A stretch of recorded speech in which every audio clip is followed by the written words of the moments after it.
The intelligence people many of them didn't believe it happened at all.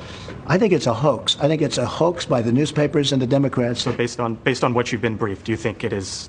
Well, I agree with the intelligence people. I think, frankly, that many of the intelligence people didn't think it was something that even happened.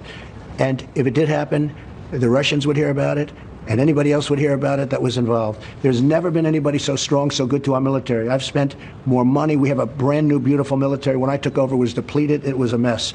And the greatest asset we have in our military is our men and women, our soldiers, our sailors, all of the people in our military. And I'm here to protect them.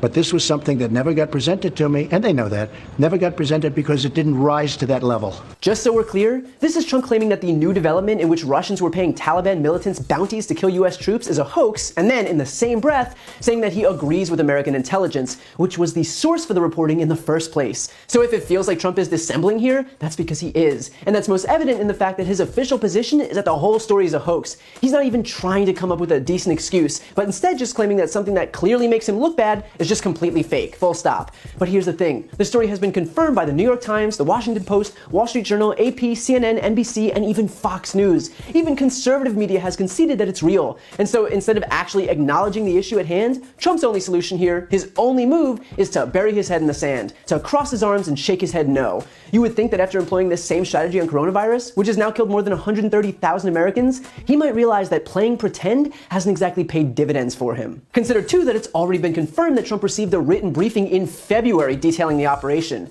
So not only does it exist, but it was literally handed to him in writing. And so either A, he didn't bother to read it because he has no attention span and because it didn't come in the form of a groveling monologue by Judge Janine, meaning that this is a dereliction of duty that has directly led to the killings of American soldiers, or B, that he did know and didn't bother to do anything about it because that would require actually standing up to Vladimir Putin and the GRU. Keep in mind, the GRU was the same Russian intelligence unit that interfered in the 2016 election to help Trump win. They were responsible for hacking into Democratic Party servers and then using WikiLeaks to publish internal communications, all with the express purpose of helping Trump get elected. And so is it really a surprise that Trump knew and yet didn't take any action against the group that literally fought for him in the last election? Keep in mind,